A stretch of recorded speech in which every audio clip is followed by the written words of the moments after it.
اعوذ باللہ من الشیطان الرجیم بسم اللہ الرحمن الرحیم واذکر اخا عاد اذ انذر قومه بالاحقاف وقد خلت النذر من بین یدیہ ومن خلفہ الا تعبدوا الا اللہ انی اخاف علیکم عذاب یوم عظیم۔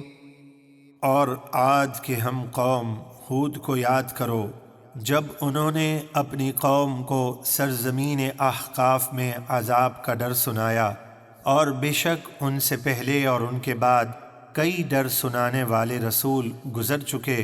ہود نے قوم سے فرمایا کہ تم اللہ کے سوا کسی کی عبادت نہ کرو، بے شک مجھے تم پر ایک بڑے دن کے عذاب کا خوف ہے۔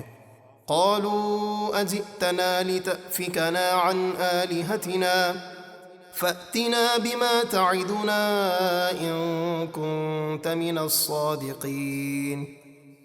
وہ بولے کیا تم ہمارے پاس اس لیے آئے ہو کہ ہمیں ہمارے معبودوں سے پھیر دو؟ اگر تم سچے ہو تو ہم پر وہ عذاب لے آؤ جس کا ہمیں وعدہ دیتے ہو۔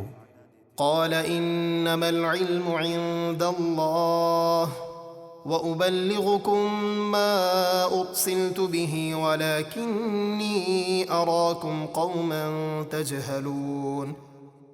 ہود نے فرمایا اس کا علم تو اللہ ہی کے پاس ہے کہ عذاب کب آئے گا، میں تو تمہیں اپنے رب کا وہ پیغام پہنچاتا ہوں جس کے ساتھ میں بھیجا گیا ہوں، لیکن میں دیکھتا ہوں کہ تم نرے جاہل لوگ ہو۔ فلما رأوه عارضا مستقبل أوديتهم قالوا هذا عارض ممطرنا بل هو ما استعجلتم به ريح فيها عذاب أليم تدمر كل شيء بأمر ربها فأصبحوا لا يرى إلا مساكنهم كذلك نجزي القوم المجرمين۔ پھر جب انہوں نے اس عذاب کو آسمان کے کناروں میں پھیلے ہوئے بادل کی صورت میں اپنی وادیوں کی طرف آتا ہوا دیکھا تو کہنے لگے یہ بادل ہے جو ہم پر برسے گا۔ ہود نے فرمایا نہیں، بلکہ یہ تو وہ عذاب ہے جس کی تم جلدی مچاتے تھے، ایک خوفناک آندھی جس میں دردناک عذاب ہے، وہ ہر چیز کو اپنے رب کے حکم سے تباہ کر ڈالے گی۔ تو اس آندھی کے بعد ان کی حالت یہ ہو گئی کہ ان کے ویران مکانوں کے سوا کچھ نظر نہ آتا تھا۔ ہم مجرموں کو ایسی ہی سزا دیتے ہیں۔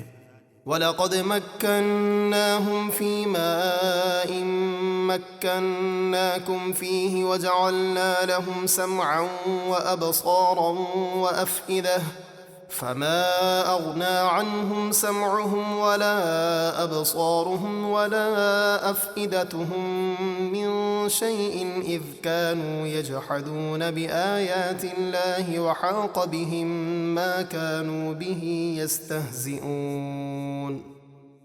اور بے شک ہم نے انہیں ان چیزوں یعنی مال و قوت وغیرہ میں قدرت دی تھی جن میں اے اہل مکہ تمہیں قدرت نہیں دی، اور ہم نے ان کے لیے کان اور آنکھیں اور دل بنائے، تو ان کے کان اور آنکھیں اور دل ان کے کچھ کام نہ آئے جبکہ وہ اللہ کی آیتوں کا انکار کرتے تھے، اور انہیں اس عذاب نے گھیر لیا جس کا وہ مذاق اڑاتے تھے۔